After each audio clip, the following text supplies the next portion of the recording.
تعرف إن الأجراس كانت ممنوعة أن تدق في الكنايس من القرن ال11 الميلادي لغاية القرن ال19 لغاية عهد محمد علي باشا اللي سمح بأن تدق الأجراس مرة تانية.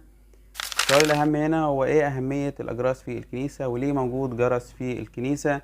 إيه أنواع دقات الجرس ولإمتى نعرف الغرض من دقة الجرس؟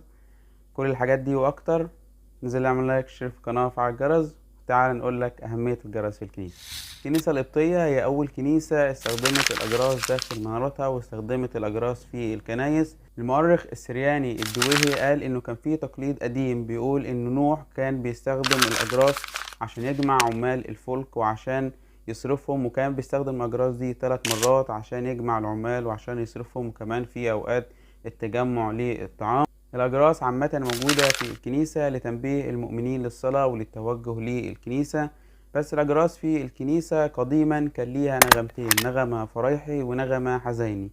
الفرق ما بينهم إن النغمة الفرايحي كانت بتدق في أثناء الأعياد وفي الطقس السنوي في الكنيسة، ودي نغمة بتدل على في حالة فرح موجودة في الكنيسة، سواء بأعيادها أو سواء بمناسبتها، سواء مثلا في زيارة أسقف راعي الكنيسة.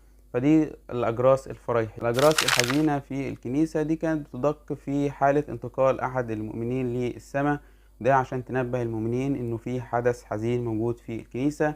كمان كانت تدق قديما كل ساعة من ساعات يوم الجمعة العظيمة، كانت تدق الأجراس وتنبه المؤمنين إنه في ساعة جديدة بدأت من يوم الجمعة العظيمة. كمان الأجراس كانت بتدق أثناء الاجتماعات اللي موجودة في الكنيسة، مش بس عشان تجمع الناس في الكنيسة، لا كمان علشان تنبه المرضى اللي موجودين في البيوت اللي حوالين الكنيسة إنه الاجتماع بدأ وإنه الصلاة بدأت، إن أنت ممكن تبدأ تصلي الصلوات اللي بتقولها في الاجتماع من خلال الإجبية وانت موجود في البيت. وأهم توقيتين بيدق فيهم الأجراس وهو أثناء رفع الحمل.